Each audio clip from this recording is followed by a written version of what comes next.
Chapitre 14. S'enraciner dans la vie. Le lendemain, en arrivant à la gelateria, Mélanie se précipite vers Lucas. C'était quoi déjà que tu m'expliquais à propos de la beauté, de la radio céleste et des arbres hier ? Tu y penses encore ? Oui, ça m'intéresse. À chaque fois que je discute avec toi, j'apprends de nouvelles choses. Ça allume une lumière à l'intérieur de moi. Je me sens monter en conscience, revivre, oublier ma douleur, commencer à devenir le capitaine de mon navire, comme tu me disais l'autre fois. D'accord. Écoute, en fait, il suffit d'observer un arbre, son tronc, ses branches, ses fleurs ou ses fruits. On croit à première vue que ce qu'on voit, c'est tout ce qui constitue l'arbre. Mais en réalité, la plus grande partie de cet arbre se trouve sous le sol, invisible à nos yeux. On appelle cela la racinosphère. Ça peut s'étendre sur plusieurs mètres carrés. Si cette racinosphère est en bonne santé, si les racines sont bien développées et qu'elles absorbent bien les minéraux qui sont dans le sol, eh bien l'arbre sera bien nourri et pourra grandir. Si ce n'est pas le cas, c'est-à-dire si l'arbre n'est pas bien enraciné ou que ses racines ne sont pas en bonne santé, eh bien il va vite se dessécher et mourir.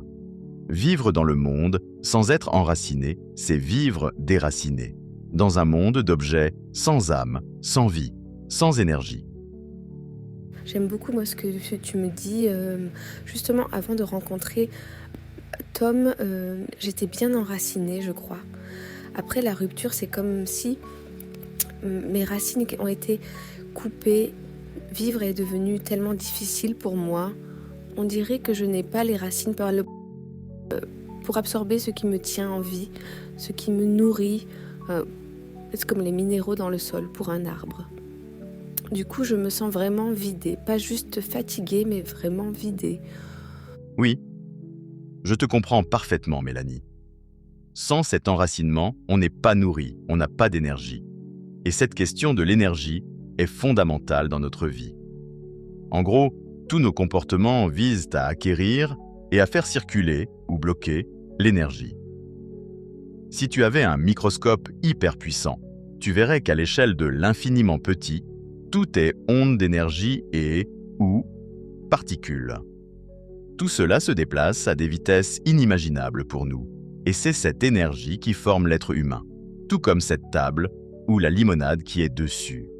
C'est la même énergie qui revêt plusieurs formes. C'est de la physique, ça. Oui, de la physique quantique. Il y a plein de vidéos de vulgarisation sur Internet. Et c'est fou ce que tu peux apprendre dans ce domaine. Ça va transformer ta vision du monde. Quel rapport avec l'arbre, les racines ? Eh bien, l'arbre nous permet, juste à travers l'observation, de toucher à cette question de l'énergie. On doit bien tirer notre énergie de quelque part, nous les humains.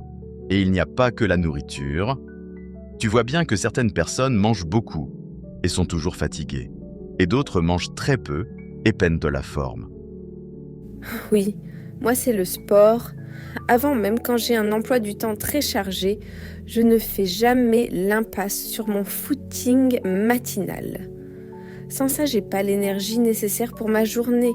Maintenant, je n'ai plus d'énergie pour courir. Toute mon énergie est piratée par ces foutus parasites qui vivent dans ma tête. Exactement.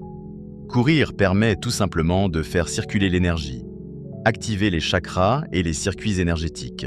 Et ça se traduit directement par une meilleure respiration, une meilleure circulation sanguine, etc.